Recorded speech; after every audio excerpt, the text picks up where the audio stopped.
vamos a ver otra operación conceptuadora, la división. La idea de ver este tema es para reconocer la estructura y reglas de la división correcta, para fortalecer nuestra capacidad de análisis. Veamos unas definiciones de división. La definición nominal proviene del latín divisio, que significa dividir. La definición real de división es la distribución de un todo en sus partes. Esta operación mental conceptuadora es muy adecuada cuando se pretende obtener claridad y precisión. Uno de los caminos para captar mejor el significado de algún concepto es la división, ya que con el análisis de las partes que encierra el concepto se puede profundizar en su conocimiento con más detalle. En el tratamiento de cualquier asunto, siempre es conveniente, en primer lugar, lograr una definición correcta y enseguida una división correcta. La definición se mueve en el terreno de la comprensión, mientras que la división lo hace preferentemente en el terreno de la extensión. Hay que tener presente que para que pueda haber división se requiere en primer lugar de un todo compuesto. Lo simple es evidente, no se puede dividir. El punto de vista o aspecto que se toma como base para hacer la división recibe el nombre de fundamento de la división y el resultado de esta recibe el nombre de clases. Los autores muestran grandes diferencias al hacer la división de la división. En nuestro caso tomaremos la siguiente. Vamos a dividir la división en lo que es la clasificación, la división física y la división lógica o mental. Veamos primero la clasificación. La definición nominal de clasificación proviene del latín clase y deficare, que significa hacer, es decir, hacer clases. Una definición real sería, es la operación lógica que consiste en distribuir los objetos o conceptos de los mismos en grupos o clases, de acuerdo con semejanzas o diferencias que entre ellos existan. Es decir, la clasificación consiste en mencionar las diferentes especies contenidas en un género. Por ejemplo, el concepto mexicano. Su extensión abarca a todos los mexicanos, los cuales se pueden agrupar de acuerdo a alguna característica que sirva de criterio, como puede ser la religión, el sexo, la escolaridad, el ingreso. Pongamos unos ejemplos. Si queremos clasificar a los mexicanos, por ejemplo, en niveles socioeconómicos, la Asociación Mexicana de Agencias de Información, la AMAI, clasifica en los siguientes niveles socioeconómicos. En el nivel D pone al grupo de aquellos que ganan entre 2.700 y 1.799.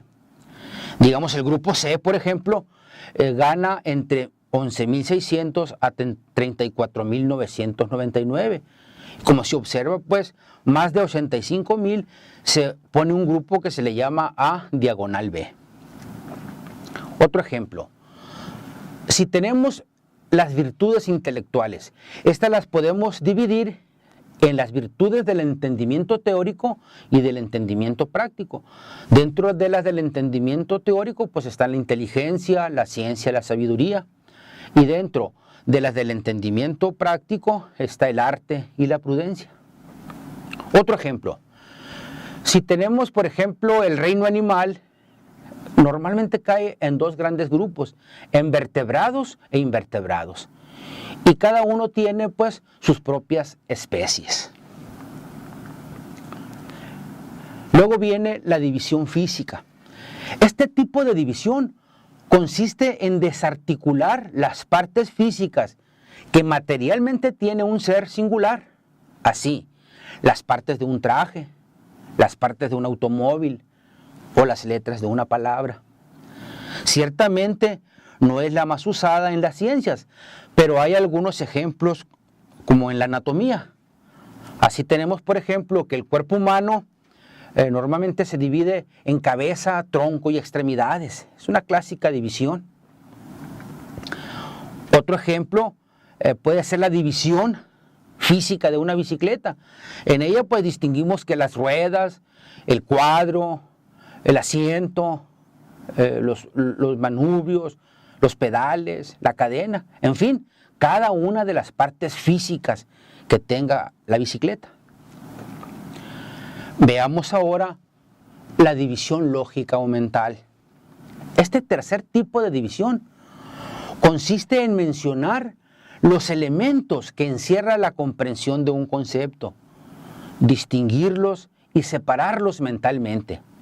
Como su nombre lo indica, es lógica o mental, ya que la separación solo se puede realizar en la mente y no en la realidad material. Por ejemplo, son clásicos en filosofía la división lógica o mental de ente. Se divide en esencia y existencia, en acto y potencia, sustancia y accidentes. El ente corpóreo, es decir, los cuerpos, se dividen en materia y forma. La especie misma se divide en género y diferencia específica. El hombre se distingue en él la animalidad y la racionalidad. Con este tipo de división, la mente aclara el contenido de la esencia. Cuando logra discernir las diferentes formalidades o aspectos que ahí están contenidos, entonces este es el trabajo de lo que se ha llamado abstracción formal. Veamos ahora las reglas para la división correcta. Debe ser completa. Las partes deben excluirse entre sí. Debe ser ordenada y gradual. Y debe ser breve. Primero, debe ser completa. Esto significa que debe mencionarse un conjunto de partes que equivalgan al todo dividido. Esto es indispensable en la división física y en la mental. Sin embargo, es difícil en la clasificación, ya que ha de conocerse el todo que ha de dividirse para no dejar elementos fuera. La regla número 2. Las partes deben excluirse entre sí. Esto quiere decir que una parte no debe abarcar a otra. Así, por ejemplo, si dividimos los continentes en Asia, América, África, Australia, Europa, Oceanía, ¿estará bien esta clasificación? Efectivamente, esta clasificación no es correcta dado que Australia pertenece a Oceanía. Entonces ya una parte está incluida en la otra y eso no debe ocurrir según esta regla. Regla número 3. Debe ser ordenada y gradual. Esta regla recomienda que las partes sigan un cierto criterio lógico. Por ejemplo, de mayor a menor importancia, cronológicamente, de norte a sur, etc. Así, por ejemplo, el nivel educativo, por ejemplo, podemos decir que es preescolar, primaria, secundaria, preparatoria, licenciatura, maestría y doctorado. La regla que dice debe ser breve. Esta cualidad es indispensable si lo que se desea es facilitar la claridad y penetración. De lo contrario, produce confusión y obscuridad.